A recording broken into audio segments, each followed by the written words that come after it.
Des fossiles trouvés dans la République dominicaine. Quand j'ai été une fois, j'avais 14 ans, j'étais très jeune. Et ça n'est un trilobite. Oh boy, on le voit très bien même. Si vous regardez en haut, ici, on voit la colonne, puis on voit toutes les vertèbres ici. Les trilobites, c'est très intéressant. Ça, c'est sur une pierre. Écoute, moi, là, j'ai trouvé ça en République, cette pierre. Puis je sais pas si vous remarquez, au bout, c'est aussi courbé, rond.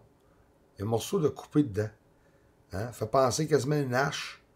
Ça, ces trilobites-là que vous voyez, en général, c'est des squelettes, des exosquelettes. Puis ils vont laisser l'exosquelette partout sur le bas des océans. Il va en avoir des milliers. Puis ça, exactement, ça n'est un. C'est pas nécessairement un exosquelette. Ça peut être vraiment que le trilobite est à l'intérieur de la pierre. Lui, dans mon cas, je pense que c'est plus ça. Parce qu'on voit pas une démarcation. On voit une démarcation, puis c'est la même couleur que la pierre. Il est sûrement à l'intérieur. Mais on voit la queue très bien comme il faut. Il y en a un autre qui m'a toujours fasciné, où ce que tu peux voir comme ce serait un pied. Puis en plus, là, tu vois aussi comme s'il y a une grandeur de l'orteil. Fait que si ça serait un orteil, une fossée d'un pied animaux, quelque chose, on a un plus gros orteil, puis ça va de plus en plus petit. Il y a de l'air en avoir 4, là. Je sais pas si vous le voyez bien, là. C'est spécial, là. On dirait comme un pied.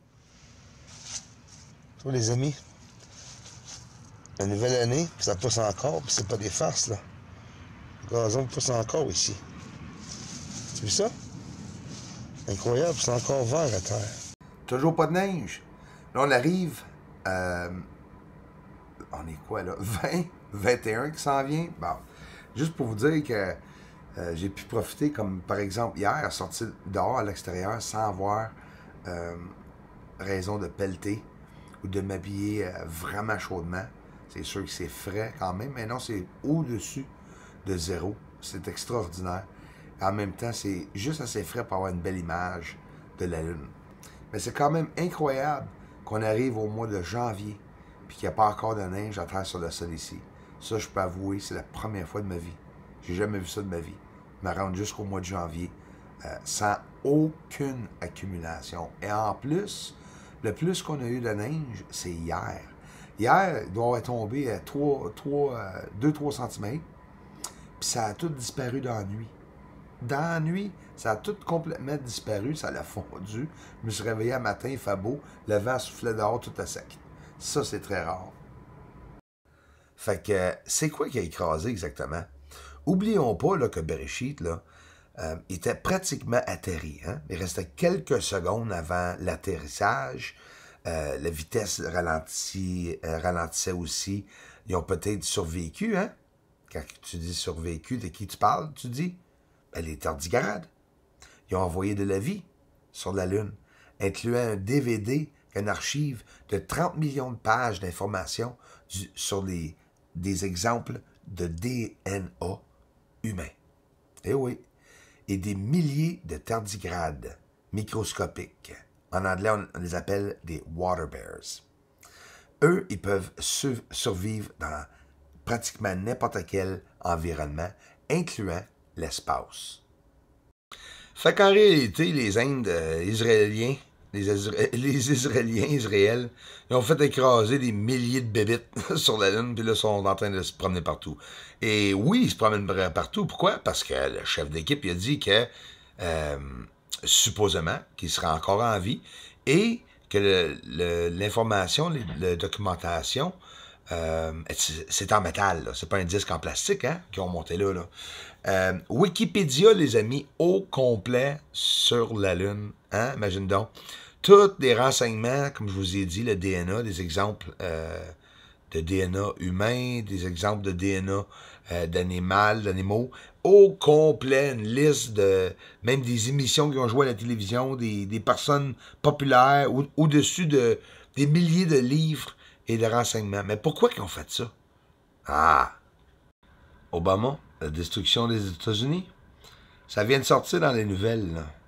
L'écœurant est en train de fonder des associations qui étaient reliées au djihad et tout. les associations terroristes. Et ça continue avec Biden.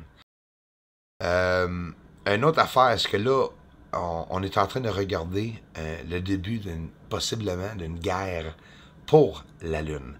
La Chine ont dit, écoute, là, je répète, là, qu'est-ce que eux ont dit eux autres mêmes, là, chef d'espace, là, M. Chine. Il a dit que la minute qu'ils vont avoir le monopole et qu'ils vont aussi essayer d'avoir le monopole de la Lune, ils partageront rien. Aucune information va être partagée. Ils sont déjà sur le côté noir de la Lune, ils sont déjà sur ce côté ici de la Lune, le côté de la Terre. Et là, il y a un problème.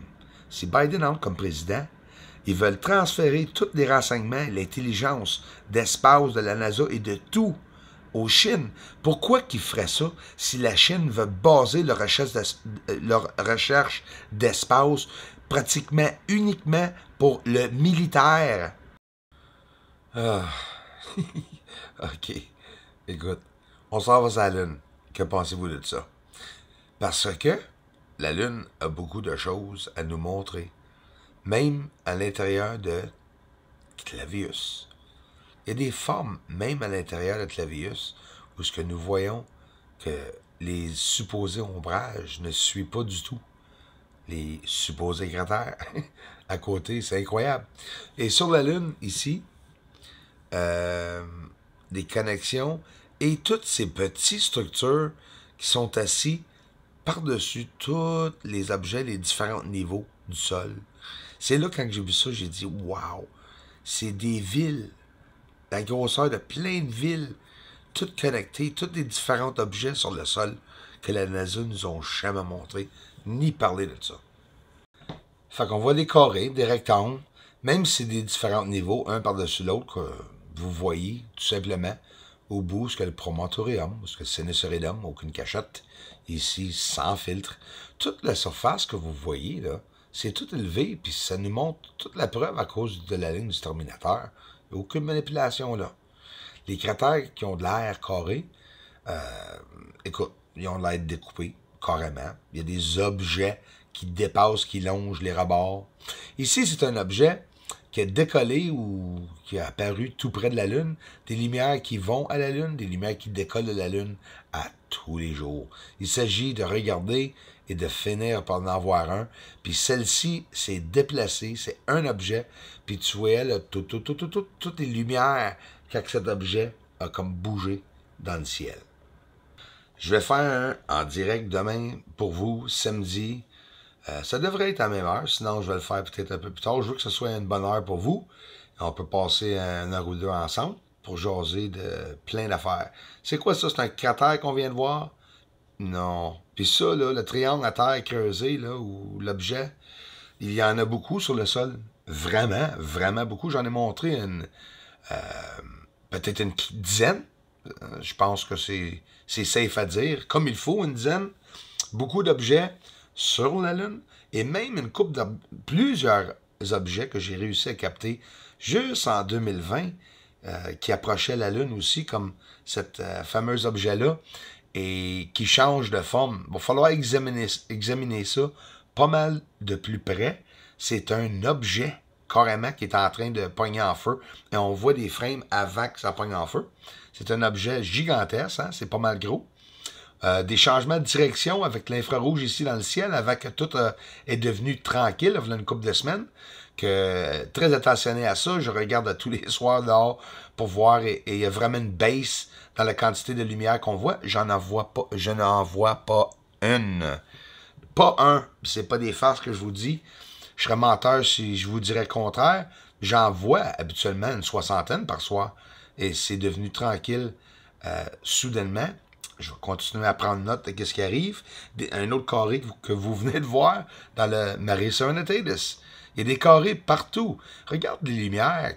On va se rendre jusqu'à l'atterrissage Apollo 17. Regarde-moi ça, on s'en va là. Tout aligné. Ça, les amis, là, c'est des objets. C'est des constructions en feu. Peut-être même des compagnies. Vous n'allez pas me dire que les cratères, que les météores et les astéroïdes, ça sort du ciel puis que ça frappe la Lune au-dessus, en place de côté, de billets pour faire des comptes, là. Come on, là. Puis qu'ils frappent une à côté de l'autre, c'est tous des objets bâtis, ça. Ils sont en train de rire de nous autres, travaillent sur la Lune, peut-être bien même qu'il y a des humains, là. Nous ne savons pas. Aliens ou humains, c'est pas grave. Ils nous ont menti pareil. La Lune est habitée. C'est pas juste une personne qui est là. Hein? Oh, désolé, vous allez attendre la fan en arrière encore une fois. J'essaie de finir la vidéo, puis je vais en faire d'autres pour vous, là. Ça, c'est un objet qui sort du sol. Hein? Ouvrez vos yeux, puis ceux qui ne croient pas qu'il y a quelque chose sur la Lune, là, c'est parce que vous êtes naïfs, puis pas juste à peu près. OK? Ça, là, c'est gigantesque, c'est construit. Hein? Ça fait des années, peut-être des décennies, des centaines d'années, peut-être, que ça a tout été construit. Puis là, pourquoi que ce soit la raison qu'un humain serait là, en train de travailler avec un extraterrestre, si ça vous pose pas un problème, là, moi, ça m'en pose tout un problème. S'ils mentent, puis s'ils nous cachent qu'ils sont en train de travailler sur la Lune, c'est parce qu'ils sont en train de faire des affaires illégales sur la Lune. Peut-être que le monde ne sera pas d'accord avec.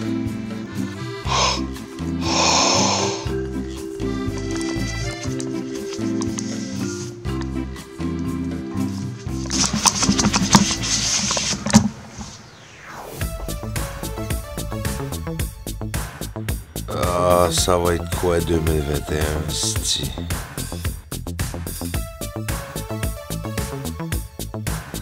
Là, dites-vous que toutes les inventions qu'ils ont faites depuis les dernières centaines d'années sont en train de tout appliquer maintenant.